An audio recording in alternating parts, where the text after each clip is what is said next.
ao terceiro estudo, né? Eu vou recomeçar ele, para que a gente possa pegar do início aqui para finalizar. Então aqui, doutrina do pecado, terceiro estudo, primeiro tópico. Temos uma natureza pecaminosa por causa da transgressão de Adão. A ideia de que Deus considera todos os homens culpados por causa do pecado de Adão é afirmado em Romanos 15, capítulo 15, verso 18 e 19. Então, se você pode abrir sua Bíblia, abra em Romanos, para nós confirmarmos isso, que Deus considera todos os homens culpados por causa do pecado de Adão. Sendo assim, o pecado de Adão foi transmitido a toda a raça humana. Romanos, capítulo 5. Romanos, capítulo 5.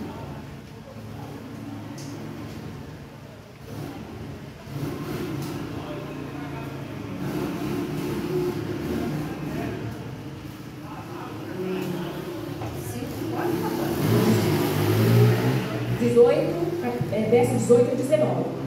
Olha só o que diz. Consequentemente, assim como uma só transgressão resultou na condenação de todos os homens, uma só, e essa uma só foi de Adão, assim também um só ato de justiça resultou na justificação que traz vida a todos os homens. Também um só ato de justiça, através de quem? De Jesus. O ato de justiça através de Jesus.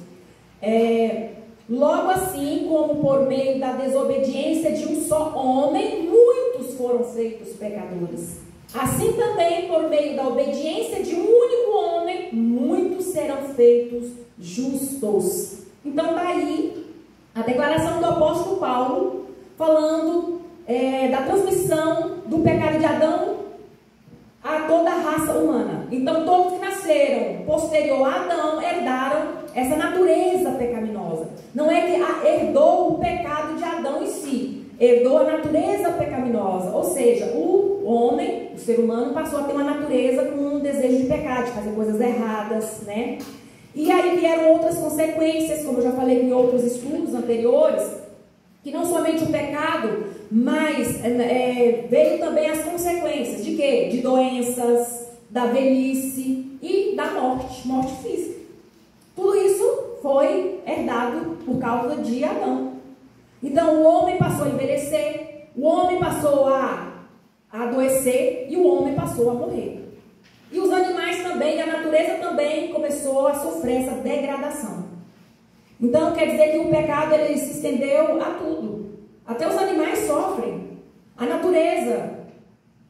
O pecado é como uma força que nos mantém cativos e de cujo domínio somos totalmente incapazes de nos libertar. Então o pecado é semelhante, né, como uma força que mantém a pessoa cativa, presa, né, dominada. E nós somos incapazes de nos libertar. Nós somos incapazes de nos salvarmos. Então, se nós somos incapazes de nos salvarmos, então Deus providenciou a salvação através de Jesus. O livre-arbítrio é rendido pela força do pecado e somente pode se libertar por meio da graça. Assim, Cristo é visto como libertador, a fonte da graça que destrói a força do pecado. Então, o homem, quando ele está mergulhado nos mais profundos delitos, nos mais profundos pecados, ele mesmo não consegue se libertar. Ele mesmo não tem força. Ele mesmo não pode se salvar. Somente um mediador, somente um libertador, somente aquele que se entregou, que derramou o seu sangue na cruz do Calvário, que pode libertar o homem dos seus mais profundos e horrendos pecados.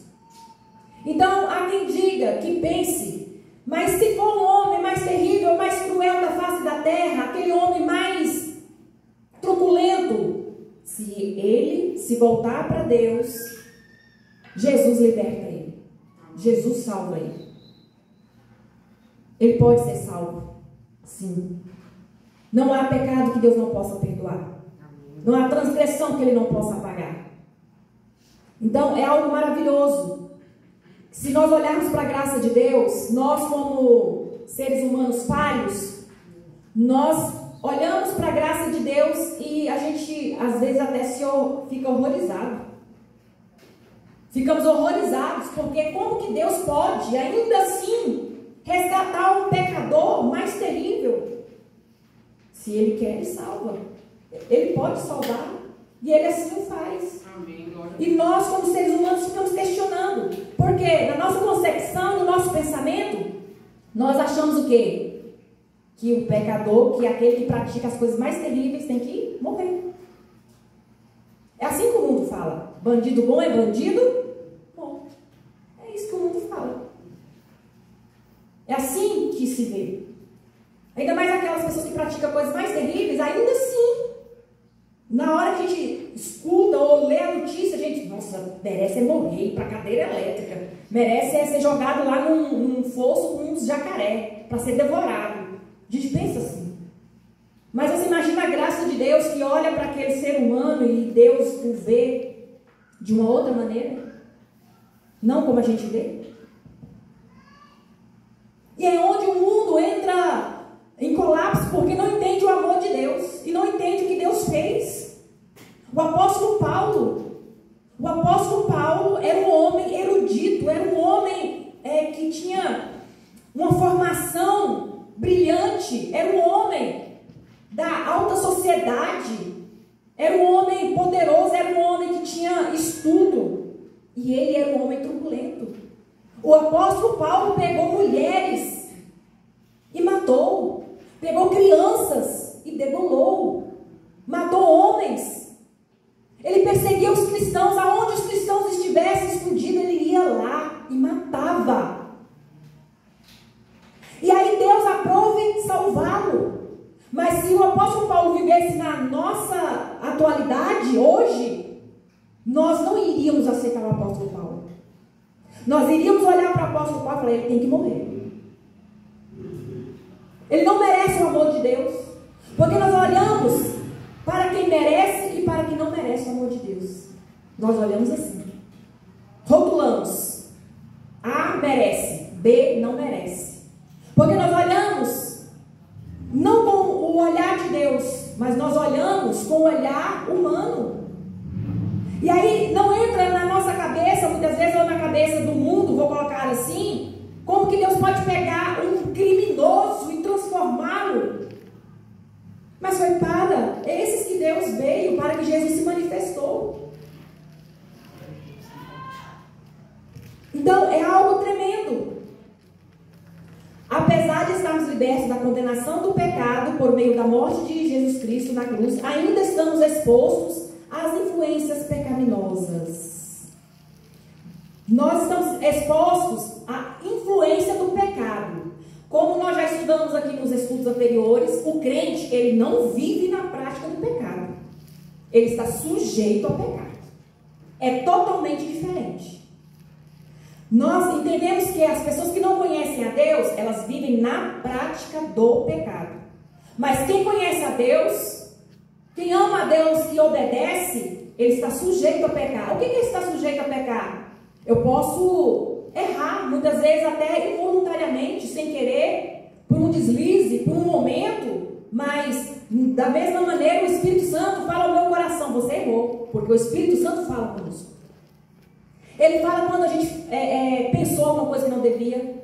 O Espírito Santo, ele toca em nosso coração quando a gente age de maneira que não devia. O Espírito Santo de Deus, ele toca em nós quando nós fazemos alguma coisa que desagrada a Deus. Naquele momento, ele vai lá no nosso espírito e fala, você errou.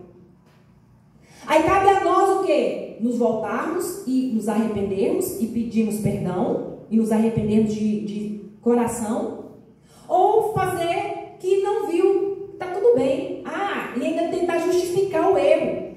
E é onde os cristãos, eles começam a se acostumar a fazer, e é onde está o perigo, porque quem namora com o pecado está sujeito a cair. Então, errar, fazer alguma coisa em um momento ali, por exemplo, às vezes a gente fica nervoso numa situação, e muitas vezes a gente vai lá e briga com alguém. A gente, como cristão, não deve brigar com ninguém, muito menos perder o controle, porque quais são os frutos do Espírito?